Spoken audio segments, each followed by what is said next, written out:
आपल्या राज्यात राजकीय भूकंप झाला आणि आपल्या सर्वांचे लाडके मुख्यमंत्री या राज्याचे मुख्यमंत्री झाले एकनाथ शिंदे साहेब. आणि त्यानंतर खऱ्या अर्थानं राजेश क्षीरसागर साहेबांची राजकीय 2.0ची सुरुवात झाली. या 2.5 वर्षात राजेश क्षीरसागर साहेबांनी बरेच विकास कामं केलेले आहेत, बरेच लोकांना न्याय द्यायचं काम केलेलं आहे.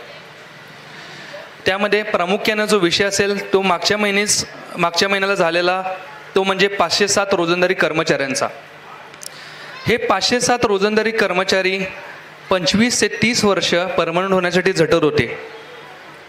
ते परमनंट नसल्यामुळं त्यांना पेन्शन वाढ होत नव्हती किंवा पगारात वाढ होत नव्हती. आज येणाऱ्या पुढील काळात त्यांचा पगार ते परमनंट झाल्यामुळे 17,000चा 31,000वर झालेला आहे. त्यांना पेन्शन देखील होणाऱ्या पुढील काळात लागू होणार आहे आणि त्यांच्या पगारात देखील मोठ्या पद्धतीनं वाढ होणार आहे. आपल्या पेटापेटांमधून सौंदतीला डिसेंबर महिन्यात बरेच लोक सौंदती यात्रेला जातात, बरेच भाविक. हा जो खोळंबा आकाराचा विषय आहे तो राजेश क्षीरसागर साहेबांनी 120 रुपयाचं नाम मात्र फक्त 10 रुपयावरती करून ठेवलेलं आहे आणि भाविकांचे लाखो रुपये वाचवलेले आहेत. त्याचबरोबर पंचगंगा घाटचा विषय असेल.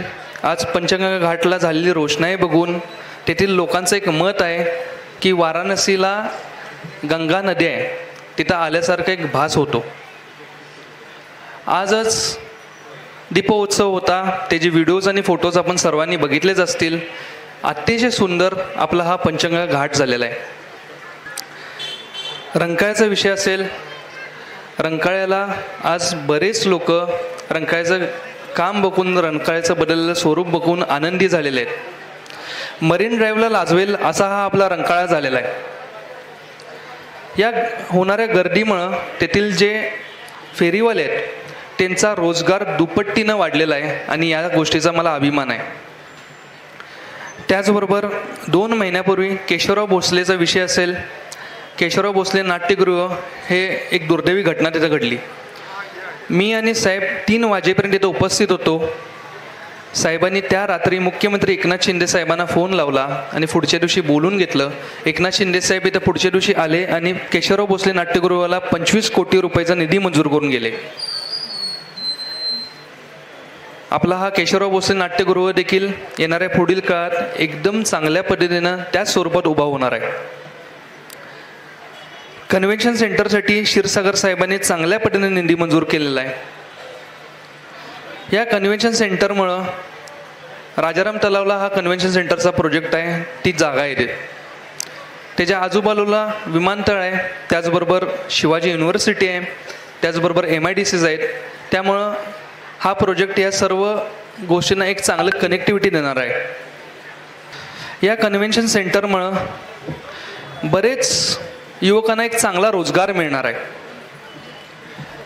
या कन्व्हेन्शन सेंटरमुळे कला, क्रीडा, सांस्कृतिक, सामाजिक, उद्योग अशा घटकांना एक चालना मिळणार आहे आणि आपला हा कन्व्हेन्शन सेंटर आपलं कोल्हापूर 5 ते 10 वर्ष पुढे घेऊन जाणारा हा प्रोजेक्ट असणार आहे. राजेश क्षीरसागर साहेबांनी आजपर्यंत मंडळांसाठी कधीच कुठली कमी केलेली नाही. कायम मंडळांच्या पाठीशी त्यांनी कायम बळ दिलेलं आहे आणि ते उभे राहिलेले आहेत. गणेश उत्सव असू दे, छत्रपती शिवाजी महाराज असू दे, छत्रपती शिवाजी महाराज जयंती असू दे, छत्रपती संभाजी महाराज जयंती असू दे किंवा इतर कोणत्याही जयंती असू देत, कधीच त्यांनी या सर्व गोष्टींमध्ये मंडळांना एकटं सोडलेलं नाही, खूप मोठं पाठबळ दिलेलं आहे. आपल्या भागातील सर्व तालमींसाठी किंवा आपल्या उत्तर मतदारसंघातील सर्व तालमींसाठी मोठ्या पद्धतीनं इथं निधी देण्यात आलेला आहे.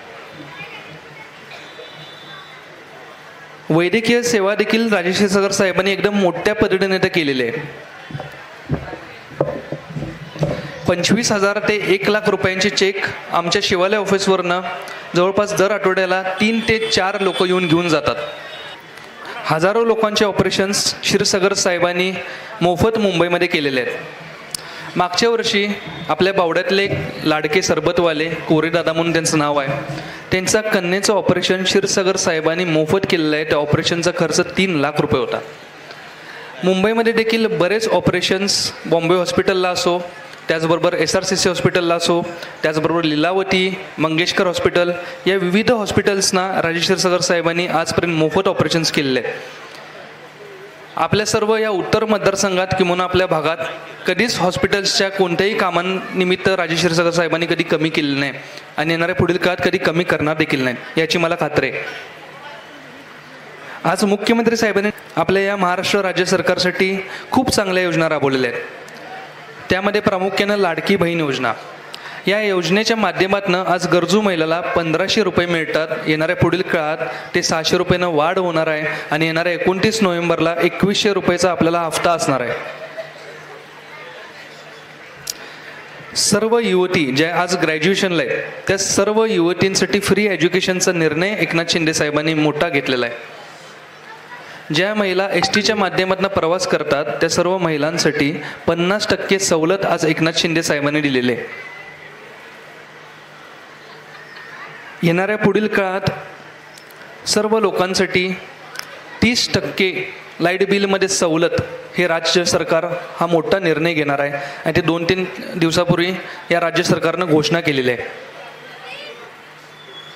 मूलभूत सोयीसुविधांच्या माध्यमातून देखील भागाभागांमध्ये आम्ही रस्त्याचं, गटर्सचं, त्याचबरोबर ड्रेनेजचं काम करण्यामध्ये यशस्वी झालेलो आहोत किंवा आम्ही प्रयत्न करत आहोत आणि येणाऱ्या पुढील काळात आपल्या कोल्हापूरचे रस्ते सर्व चकाचक करण्याचं हे आमचं विजन असणार आहे.